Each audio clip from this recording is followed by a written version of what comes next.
Now, children, I take you to the next presentation, part 2 of the circulatory system, which is heart.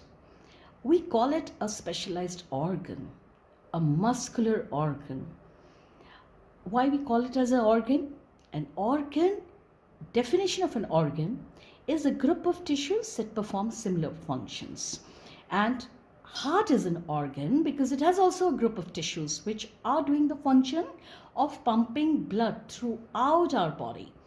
Additionally, the heart is largely made up of a type of muscles which are the cardiac muscles. In muscular system, in class 9, you must have studied about there are 3 types of muscles: striated, unstriated and cardiac muscles.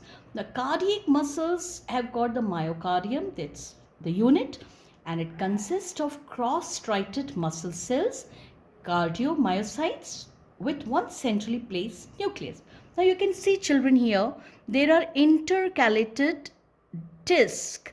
These joins the two cells together and they make it very strong. Cells एक दूसरे से अलग ना होके एक दूसरे के साथ ब्रिजेस के थ्रू इंटरकैलेटेड डिस्क से ज्वाइन कर लेते हैं. इससे एक पूरा जाल बन जाता है कार्डियक टिश्यू का. And everybody of us know that this is the only organ which works 24/7, 365, all till your one lies on the deathbed or his breath stops. Heart is always working. So from where does it get its strength? It's because of the special muscles which make it tough, and these are the cardiac muscles, the structure of which is shown here.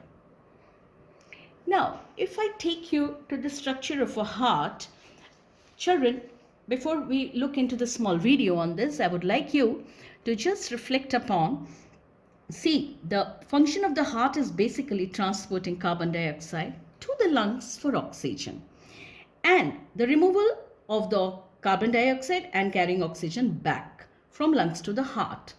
Now, heart has different chambers such as right atrium, you can see here, right ventricle. You can say right auricle or right ventricle. Then you have got left auricle and left ventricle.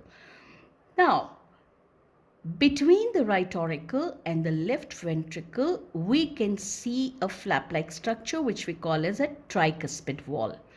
Between left auricle and left ventricle, there is once again the flap-like structure which we said to be bicuspid wall.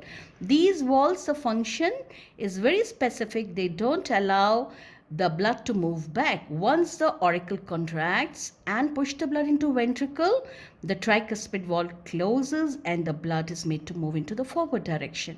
I come from where does the right auricle? It's blue in color. The blue because it is getting deoxygenated supply of the blood. From where? It gets through two vena cava, important one which carries the blood from the uppermost part of the body, which is said to be the superior vena cava, and the one which gets it from the lower abdomen, that is said to be the inferior vena cava.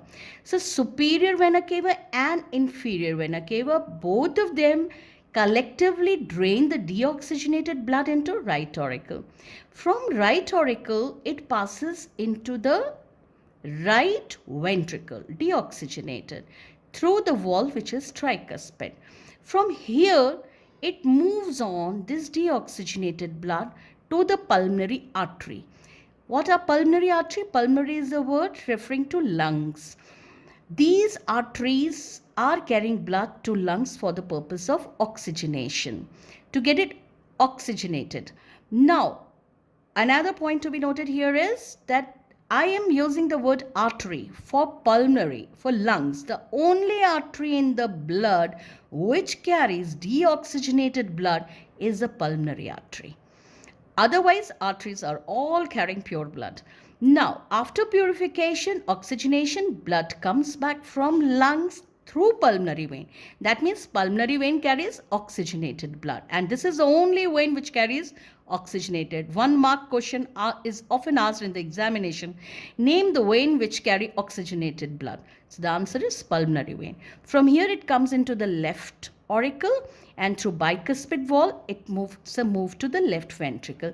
From left ventricle, the pure blood moves to the dorsal aorta, and this aorta, in the next diagram we can see, it takes a loop upward and then bends down and comes downward. Moving this blood then moves on through aorta into the uppermost part, and then when it takes a loop, it comes into the form of inferior vena cava down the abdomen and passing to the different organs while making it smooth.